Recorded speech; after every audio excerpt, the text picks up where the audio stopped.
Tea கடை kitchen சொந்தங்களுக்கு வணக்கம். இன்னைக்கு ஒரு அருமையான டேஸ்ட்டில் டீ கடை கார வடை எப்படி செய்யலான்னு தான் பார்க்க போகிறோம். இந்த வடையை திருநெல்வேலி பக்கம் எல்லாமே கார வடைன்னு சொல்லுவாங்க. நம்ம ஏரியாக்களில் நார்மலாக சொல்கிற மாதிரி போண்டான்னு சொல்லுவோம். பேர் எப்படி இருந்தாலும் பரவாயில்ல, ஆனால் டேஸ்ட்டில் கொஞ்சம் கூட குறைவு இருக்காது.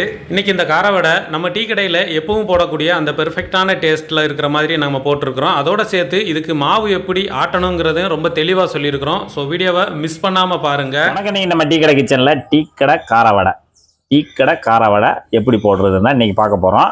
அது நீங்கள் ஒரு டிஃபன் சாப்பிடும்போதெல்லாம் ஒரு கடையில் கேட்டிங்கன்னா ஒரு கார வடை வைங்கம்பாங்க, சூப்பராக இருக்கும். அந்த மாதிரி ஒரு கார வடையை நம்ம இந்த அளவுக்கு டேஸ்ட்டாக செய்யலாம் அப்படின்னு தான் இன்றைக்கி பார்க்க போகிறோம். அதுக்கு நம்ம இன்றைக்கி எடுத்துக்கக்கூடிய பருப்பு வந்து பட்டாணி பருப்புன்னா உங்களுக்கு ஏற்கனவே நிறைய சொல்லியிருக்கேன், நிறைய வீடியோவில் சொல்லியிருக்கேன். இந்த அளவில் இருக்கும் பட்டாணி பருப்பு. இதோட எடை வந்து 250 கிராம் எடுத்திருக்கோம். 250 கிராம் பட்டாணி பருப்பும் 50 கிராம் வெள்ளை உளுந்து எடுத்து ரெண்டையும் நல்லா 2 மணி நேரம் ஊற வச்சுட்டு 3 தடவை நல்லா கழுவிட்டு நம்ம எடுத்து தண்ணியை சுத்தமாக வடிச்சிட்டு வச்சுருக்கோம். இப்போ இந்த மாவு ஆட்டுற பக்கம் இருக்குது. அந்த மாவு இந்த மாதிரி ஆட்டினா அந்த போண்டா வந்து சூப்பராக நல்லா மேலே கிறிஸ்பியாக உள்ள சாப்பிட்டா ஒரு டேஸ்ட்டாக எடுக்கலாம் அப்படின்னு தான் இன்றைக்கி நம்ம பார்க்க போகிறோம். இப்போ இந்த நல்லா ஊற வச்சு எடுத்த பருப்பை நம்ம கிரைண்டரில் ஆட்டிக்கலாம். இப்போ நம்ம கிரைண்டரில் கொஞ்சமாக உள்ளே போட்டுடலாம். போட்டு இப்போ நம்ம கிரைண்டர் ஆன் பண்ணிடுவோம். இப்போ நம்ம எடுத்துருக்கக்கூடிய அந்த எல்லா பருப்பையுமே ஒரே ரவுண்டில் உள்ளே போட்டு ஆட்டிடலாம். நம்ம தண்ணியை சுத்தமாக வடித்து வச்சுருக்கோம். ரொம்ப கவனிக்க வேண்டியது, தண்ணியை வந்து கொஞ்சம் கூட இல்லை, நல்லா கழுவிட்டு தண்ணியே சேர்க்காமல் நம்ம உள்ளே சேர்த்துடணும். சேர்த்துட்டு நல்லா ஒரு அரைப்பட்டு வரணும். ஏன்னா அந்த பட்டாணி பருப்பு வந்து கொஞ்சம் அரைகிறதுக்கு லேட்டாகும். தண்ணி ஊற்றிட்டோம்னா அது அரையாது, ரொம்ப முழுசாக இருக்கும். அப்படிங்கிறனால தண்ணி ஊற்றாமல் நல்லா நம்ம ஒரு குறைன்னு கொஞ்சம் ஆட்டிட்டு அதுக்கப்புறமா கொஞ்சம் கொஞ்சமாக தண்ணி தெளிச்சிக்கலாம். இப்போ இது வந்து மிக்சியில் ஆட்டும்போது நமக்கு அந்த கார வடையோட அந்த ஒரு டேஸ்ட்டும் நம்ம எடுக்க முடியாது. நமக்கு அந்த மாவு பக்குவத்துக்கு ஆடி வராது. மிக்சிங்கிறது வந்து நமக்கு அரைச்சி கொடுக்கக்கூடியது, அவ்வளவுதான். நம்ம என்ன போடுறோமோ அதை நமக்கு நல்லா பிளேடை வச்சு அரைச்சி கொடுக்கும். ஆனால் கிரைண்டருங்கிறது நமக்கு மாவை வந்து நல்லா பொங்க ஆட்டி கொடுக்கும். அதுதான் கிரைண்டருக்கும் மிக்சிக்கு உள்ள வித்தியாசம். அவசரத்துக்கு சிலர் போடுவாங்க, ஆனால் என்ன சரக்கு அமையுதோ அதுதான். அந்த அளவுக்கு சிறப்பு அமையுமான்னா நம்ம வந்து அதை சொல்ல முடியாது.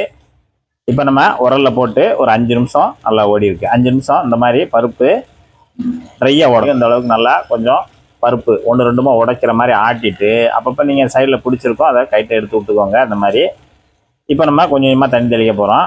கைக்குழி அளவுக்கு மட்டும் அப்படி நல்லா ஊற்றிக்கோங்க.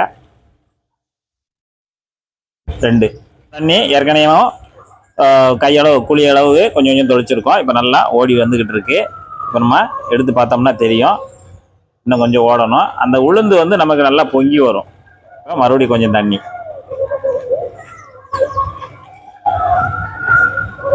போதும். இந்த அளவுக்கு கொஞ்சம் கொஞ்சமாக தான் சேர்க்கணும் தண்ணி.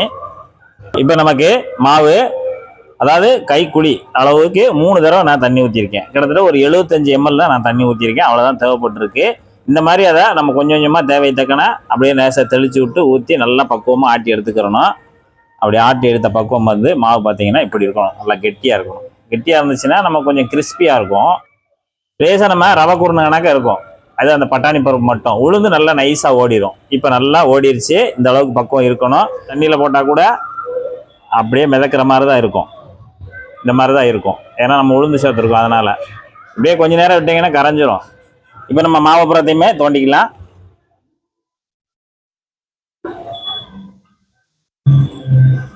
டீ கடை கார வடைக்கு சூப்பராக மாவு ஆட்டி எடுத்தாச்சு ஒரு பக்குவம். இப்போ இதுக்கு சேர்மானங்கள்லாம் சேர்க்கணும்.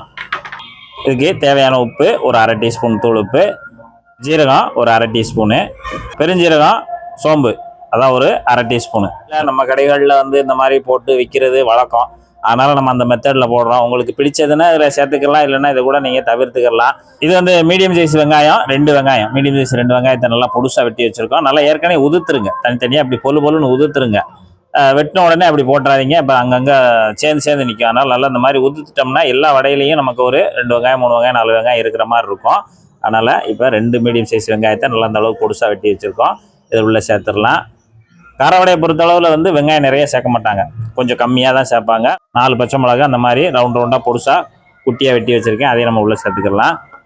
இஞ்சி வந்து ஒரு 10 கிராம் இல்லை 15 கிராம் இஞ்சி எடுத்து நல்லா தொலி நீக்கிட்டு கழுவிட்டு இந்த மாதிரி 1-2 நச்சு நல்லா ஒரு நைஸாக தட்டி அப்படியே உள்ளே சேர்த்துடலாம். பூண்டு ஒரு பெரிய பல்லு பூண்டு ஒரு 6 பூண்டு எடுத்து இந்த மாதிரி 1-2 நச்சு வச்சுருக்கோம், அதையும் நம்ம உள்ளே சேர்த்துடலாம். இல்லை நல்லா ஒரு கைப்பிடி அளவு இந்த அளவுக்கு ஒரு குத்து அளவுக்கு நல்லா பொடிசாக கட் பண்ணி வச்சுருக்கோம். அதை நம்ம உள்ளே சேர்த்துடலாம். கருவேப்பிலை ஒரு 3 கொத்து நல்ல பொடி கருவேப்பிலையை உரி வச்சுருக்கோம். அதையும் நம்ம உள்ளே சேர்த்துடலாம். பெருங்காயத்தூள் ஒரு 1/2 டீஸ்பூன். இப்போ நம்ம கார வடைக்கு தேவையான எல்லா பொருட்களும் உள்ளே சேர்த்தாச்சு. இப்போ நம்ம எல்லாத்தையுமே பிசைஞ்சு கொடுத்துடலாம். போண்டாவை பொறுத்தளவில் வந்து மாவு தோண்டியாச்சுன்னா ஒரு 10 நிமிஷம் 20 நிமிஷத்துக்குள்ளேயே நம்ம போண்டா போட்டு முடிச்சிடணும். மாவை வந்து வெயிட் பண்ணக்கூடாது. அதனால் ஏன்னா அது வந்து கொஞ்சம் கொஞ்சமாக அது வந்து புளிக்க ஆரம்பிச்சிடும். புளிக்க ஆரம்பிச்சிச்சுன்னா நமக்கு அது வந்து வடை வந்து நல்லா உருண்டு வராது. இப்போ நம்ம மாவு நல்லா பிசைஞ்சு கொடுத்தாச்சு. இந்த அளவுக்கு நல்லா பிசைஞ்சு கொடுத்துருங்க. இப்போ நம்ம ஒரு 2 டீஸ்பூன் மட்டும் அரிசி மாவு சேர்க்குறோம். அது 2 டீஸ்பூனு அரிசி மாவு, தனி அரிசி மாவு, பச்சை அரிசி மாவு தான், சாதாரண பாக்கெட்டில் உள்ள மாவு தான். அதையும் சேர்த்துட்டு நம்ம இதோட பிணைஞ்சிக்கிடலாம். இப்போ நம்ம மாவு ஆட்டின பக்குவம் கரெக்டாக இருக்குது. அதனால் நமக்கு 2 ஸ்பூன் மட்டும் தேவைப்பட்டிருக்கு. அதை மட்டும் சேர்த்துருக்கோம். இதோட கொஞ்சம் நீங்கள் லூஸ் ஆட்டிட்டீங்க அப்படின்னு நினச்சிங்கன்னா கூட 2 ஸ்பூனு நம்ம அரிசி மாவு சேர்த்து அதை நம்ம மேட்ச் பண்ணிக்கலாம். ஒன்றும் பயப்பட தேவையில்லை. நல்லா பிசைஞ்சாச்சு. இப்போ நம்ம எடுத்து போட போகிற எண்ணெயில் எண்ணெய் தேவையான அளவு எண்ணெய் ஊற்றிட்டு, எண்ணெயோட சூடு பார்த்தீங்கன்னா நல்லா சூடு பண்ணிடுங்க. சூடு பண்ணிவிட்டு அடுப்பை வந்து மீடியத்தில் வச்சுக்கோங்க. மீடியத்தில் வச்சுட்டு இப்போ நம்ம ஒன்று ஒன்றா எடுத்து போட ஆரம்பிச்சிடலாம். இப்போ நம்ம கையை நல்லா கழுவிட்டு லைட்டாக தண்ணி தொட்டு உதறிடுங்க. உதறிட்டு அப்படியே கொஞ்சமாக எடுங்க. அவ்வளோதான். கொஞ்சமாக எடுத்துட்டு அப்படி மெதுவாக கொண்டு வாங்க. இதுக்கெல்லாம் நம்ம சைஸ் எல்லாம் தேவையில்லை. நம்ம சைஸ் தான். அது எப்படி நம்ம கைட்டை எடுத்து போடுறோமோ அவ்வளோதான். இப்படி எடுத்துட்டு ஒரு அணைப்பை அணைச்சிட்டு அதில் என்ன உருண்டை வருதோ அப்படியே கொண்டு வந்து அப்படியே எண்ணெயில் இறக்கிடுங்க. அவ்வளோதான். இப்படி எடுக்கு அப்படியே கொண்டு வரோம், பெருவர்கிட்ட தள்ளிடுறோம். அவ்வளோதான். ரொம்ப சைஸு உருட்டியெல்லாம் ஒன்றும் போட வேண்டாம். இப்படி போட்டால் தான் நமக்கு அந்த எடுத்து என்ன வாக்கில் வருதோ அந்த வாக்கில் எடுத்து போட்டால் தான் நமக்கு உள்ள வரைக்கும் நல்லா வெந்து வந்துடும். நம்ம அதை சைஸ் பண்ணி உருண்டை பண்ணி வலுவலுன்னு பண்ணிக்கிட்டு இருந்தோம்னா வேக்காடு கொஞ்சம் உள்ளே போகிறதுக்கு இதாக இருக்கும். அதனால் இப்படி எடுத்துட்டு அப்படியே எடுத்து போட்டுடலாம். அவ்வளோதான். இப்போ நமக்கு உள்ளே போட்டு ஒரு 1 நிமிஷம் 1.5 நிமிஷத்துலேயே நமக்கு அந்த ஒரு பக்கம் ரெடி ஆயிரும். இப்போ நம்ம நல்லா புரட்டி விட்டுடலாம். ஏற்கனவே உருண்டையாக தான் இருக்கும். அது வாட்டில் உருண்டுக்கிட்டே தான் வரும். இப்போ நம்ம ஒரு தடவை நல்லா பிரட்டி விட்டுட்டு அப்புறம் ஜல்லிக்கரண்டியை வச்சு நம்ம வந்து அந்த எண்ணெயில் அப்படியே ரோல் பண்ணி விட்டுக்கிட்டே இருக்கலாம். இப்படி நம்ம வச்சோம்னா அது நல்லா ஒன்று போல் வந்து வரும் எல்லா பக்கமும். இப்போ நமக்கு வந்து டீ கடை கார வடை வந்து நல்லா பக்குவமாக சூப்பராக வந்துருச்சு. இந்த மாதிரி இருக்கணும். வெந்து வந்த பக்குவம் நல்லா அந்த மேலே பொறுன்னு இருக்கும். நல்லா இந்த மாதிரி செவந்து வந்துடணும். பபுள்ஸ் வந்துக்கிட்டே தான் இருக்கும். அது வந்து ஓரளவுக்கு கடைசி வரைக்கும் அந்த ரொம்ப முருகிற வரைக்கும் வந்துகிட்டே இருக்கும். அந்த அளவுக்குலாம் விடக்கூடாது. கிட்டத்தட்ட நமக்கு ஒரு 4 நிமிஷம் உள்ளே போட்டு 4 நிமிஷம் தான். 4 நிமிஷத்தில் நமக்கு வடை ரெடி ஆயிரும். ரெடியானோடனே நம்ம எடுத்து தனியாக வச்சிடலாம். இது டீ கடை காரா வடை சூப்பராக தயாராகிருக்கு. பார்த்து தெரிஞ்சிருப்பீங்க. அருமையாக தயாராகிருக்கு. அப்படியே மேலே ஊரம் அப்படியே பொறுன்னு இருக்குது.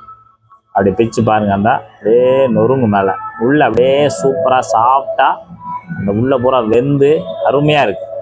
இப்போ இந்த போண்டாவை அப்படி நம்ம பிக்கும் போதே அந்த அளவுக்கு நல்லா சூப்பராக மணமாக அப்படியே மேலே பொறுன்னு இருக்குது. அதை அப்படியே நம்ம வடைய அப்படியே பிக்கிறோம், அப்படியே திங்கிறோம்.